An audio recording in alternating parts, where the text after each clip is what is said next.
Azərbaycan Hematologiya Mütəxəssisləri Asosiyasyası'da bu nazik davetleri için çok teşekkür ediyorum.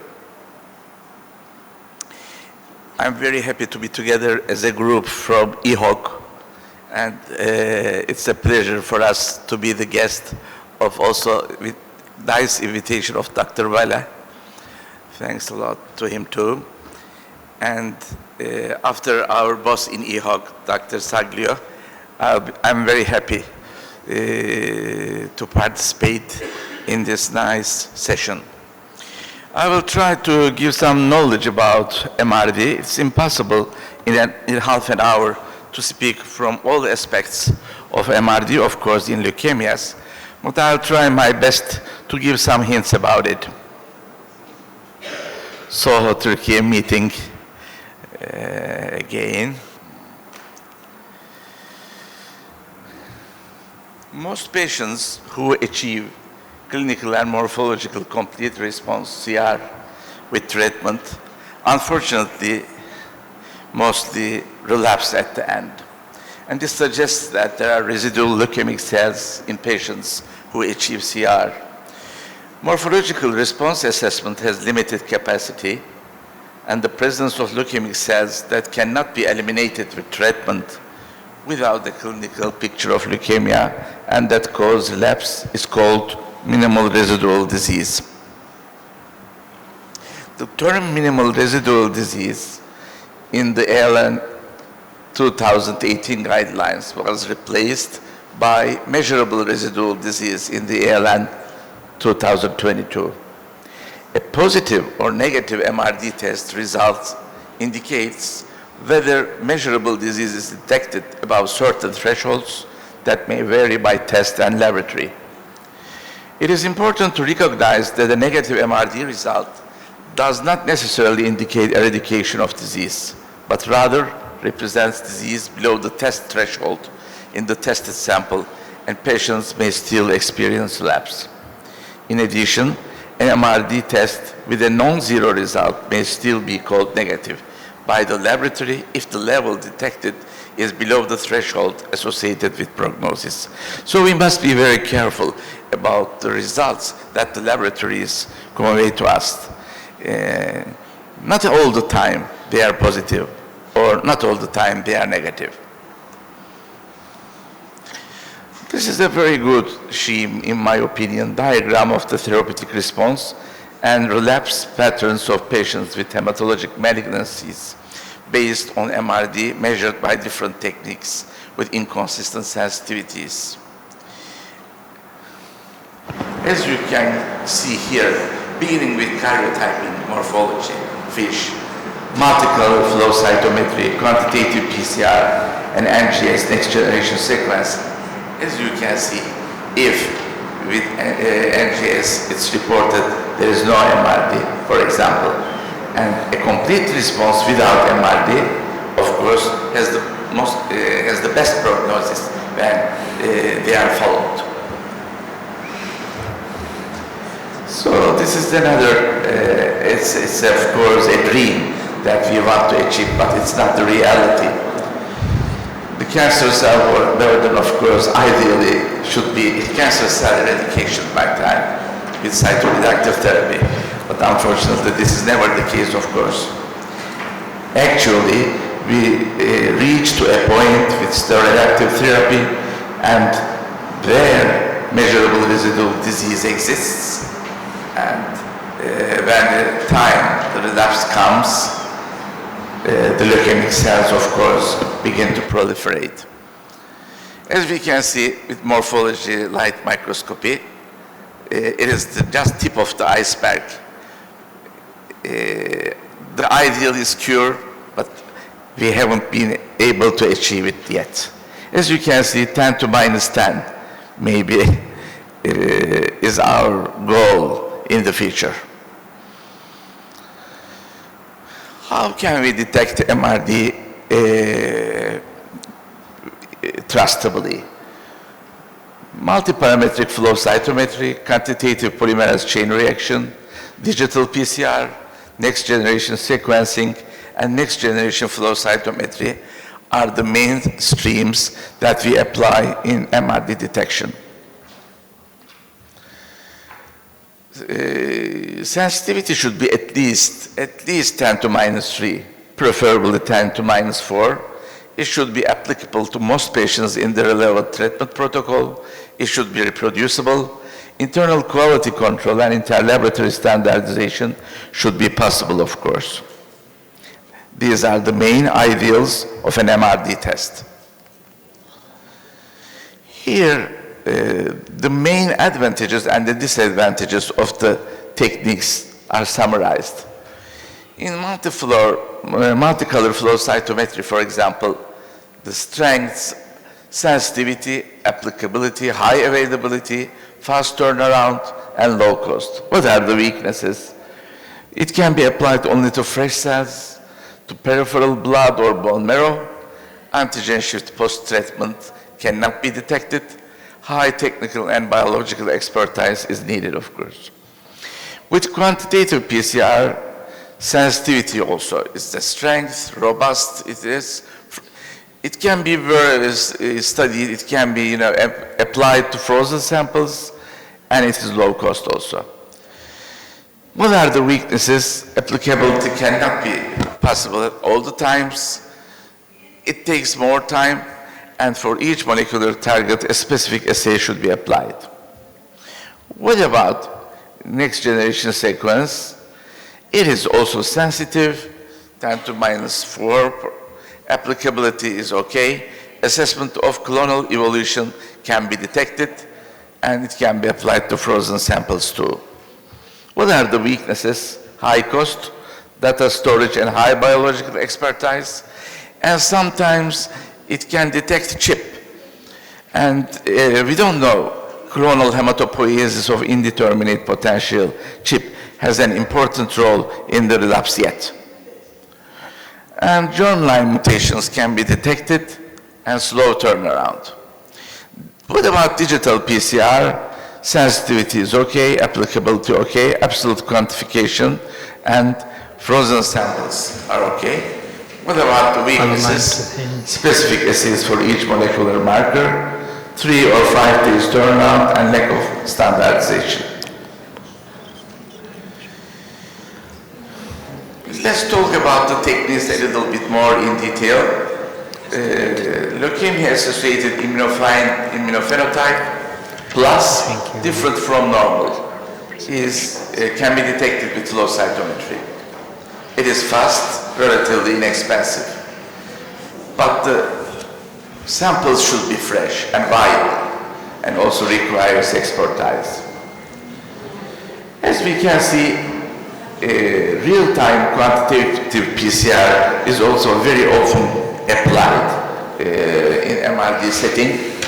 It is sensitive, 10 to minus 5, relatively simple, standardized, no need of patient-specific primers here. Disadvantage, limited applicability, risk of cross-contamination, unfortunately, and can't detect small subclones or clonal evolution. Digital PCR, the sensitivity is comparable, sensitive, absolute quantification is possible, no need of standard curve, not affected by PCR inhibitors. Next generation sequencing is getting better and better. It can detect till 10 to minus 6. It's highly sensitive. No need of patient-specific primers.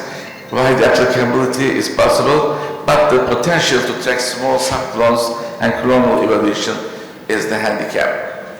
Requires, as a disadvantage, requires peer-treatment specimen, no standardization, still requires high degree of informatics expertise, and it is still very expensive.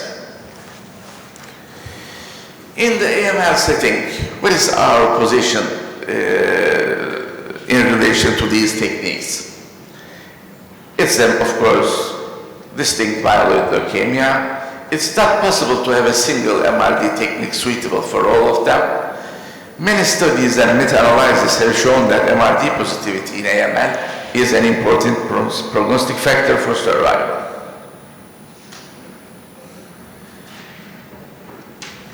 If we summarize here, as we can see, complete response with negative MRD, what are the criteria, response criteria to define this?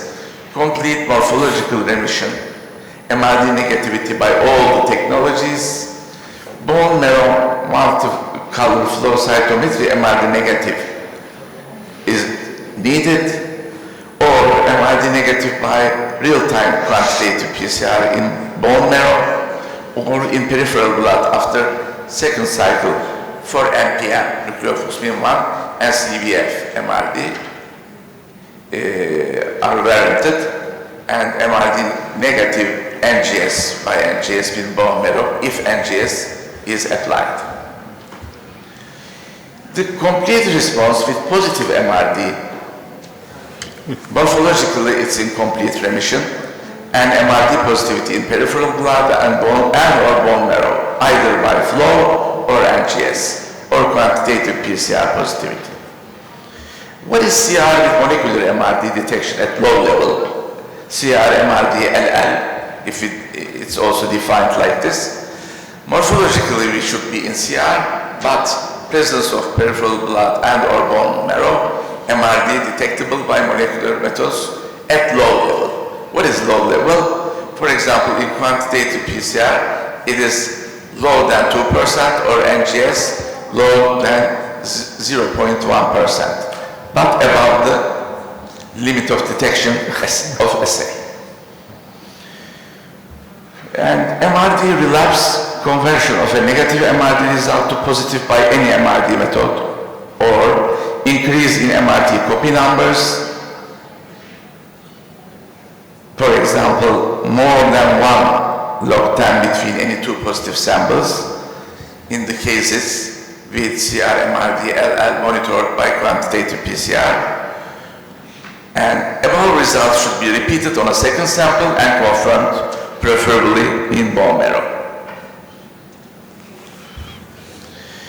In the meta-analysis conducted by Shore et al. Between 2000 and October 2018 on 11,151 patients, 5-year disease-free survival was 64% and overall survival was 68% in those with negative MRD. 5-year disease-free survival was 25% and overall survival was 34% in those with positive MRD. So it's really comparable. In the meta-analysis conducted by Buckley et al. Between 2005 and 16 on 1,431 patients, it was shown that MRD positivity before allogeneic transplantation decreased DFS and overall survival and increased the risk of relapse, regardless of age, regardless of conditioning regimen and MRD detection technique. There is no gold standard method for MRD technique in AML. Currently, European Leukemia Network recommendations are used. ELN recommends multicolor flow cytometry and quantitative PCR techniques to monitor MRD in clinical practice in 2022.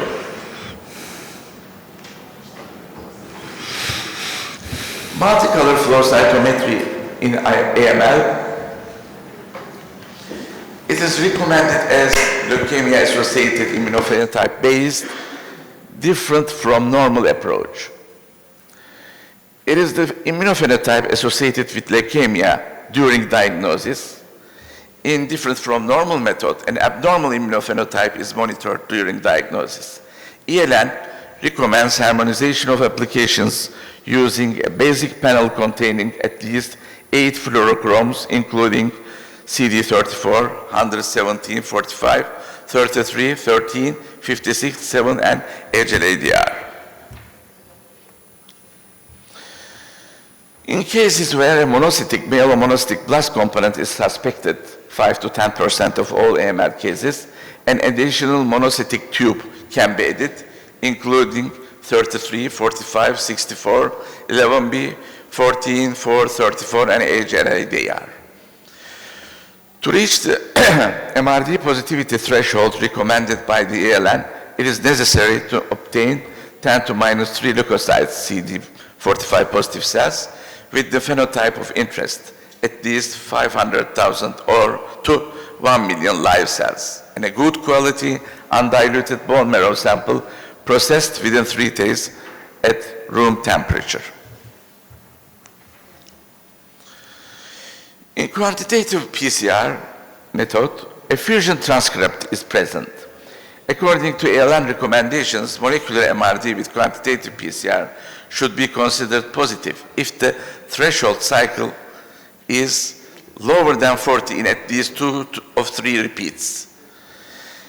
Quantitative PCR techniques can reach sensitivities to 10 to minus 6. It can be used as an MRD monitoring technique in 50% of AML cases. Core binding factor in AML can be used and followed. CBFB MYH11 can be followed. NPM1 and FLT3-ITD mutations can be used, or PML-RAR alpha in acute promyelocytic leukemia, of course, can be used. 3 main next-generation sequence approaches are used in the next-generation sequencing setting. These are whole genome sequencing, whole exome sequencing, and targeted sequencing. Sequencing DNA data for the entire genome, the entire coding sequences, 2% of the genome, and multiple genes of interest, respectively. Unfortunately, it is still with high cost, need for specific bioinformatics algorithms, lack of standardization and reproducibility still, and lack of acceptable threshold to define positive MRD, provisionally defined as variant allele frequency of more than 0.1%, according to the ALN criteria. What about digital polymerase chain reaction? There are results showing that digital PCR is a suitable method for MRD monitoring with higher sensitivity than NGS methods, but it cannot be generalized still. Larger studies are needed to compare. What about other MRD methods?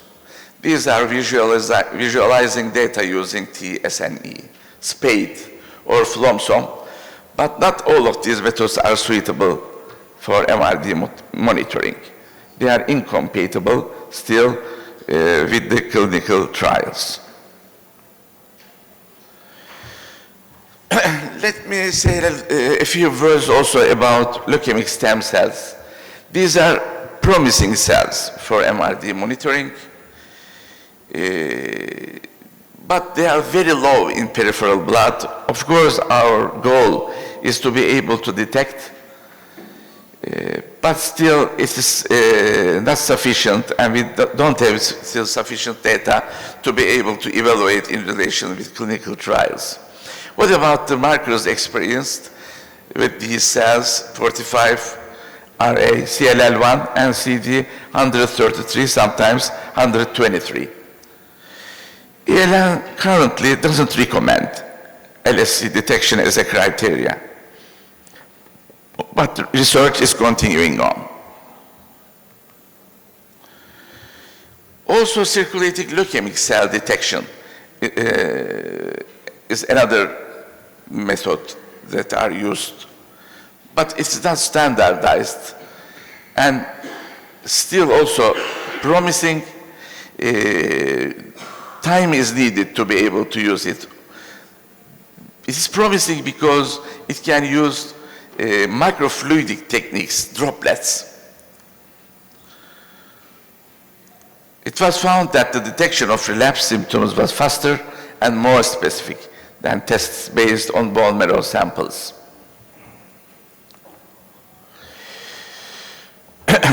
In acute lymphoblastic leukemia, MRD is prognostic too.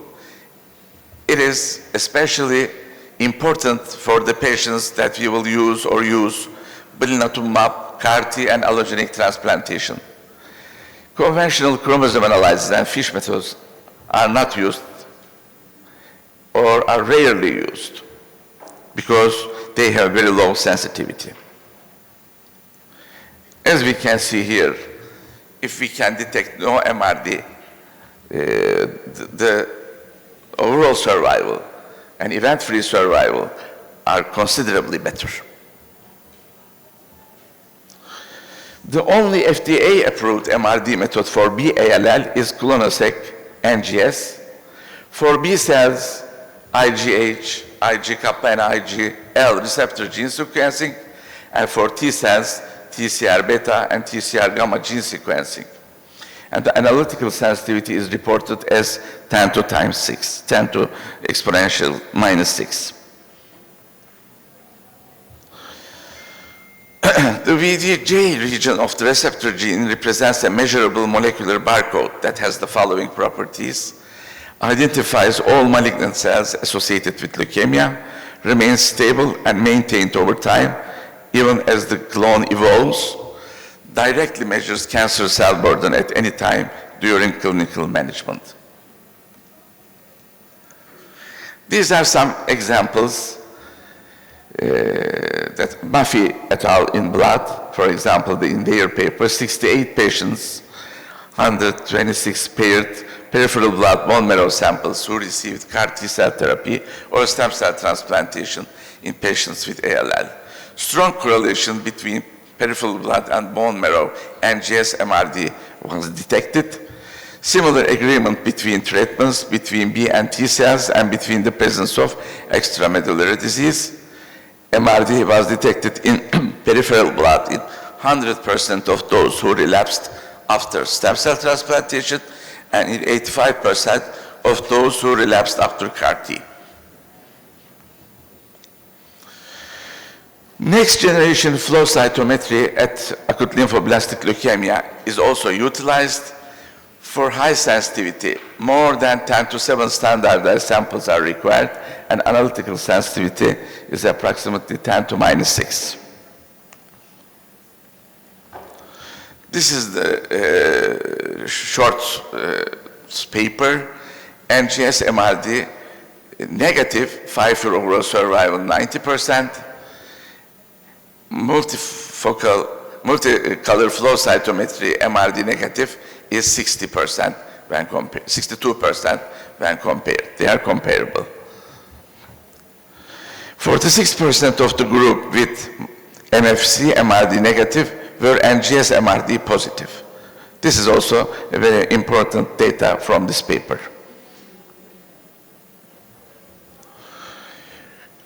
NGS MRD and comparison with a PCR-based test, 49% of the samples had NGS detectable disease, and 39% positive, PCR positive samples were NGS negative. They are false positive.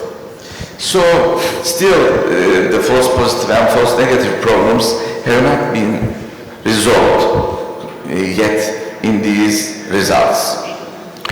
Hocam biraz toparlar mısınız vakitle alakalı? Tabii. Bitiriyor. The amount of detectable pre-stem cell transplantation NGS MRD is prognostic, and even low MRD levels are associated with an increased risk of relapse. Let's pass these ones. TLL. Herkese çok teşekkür ediyorum. Thank you very much.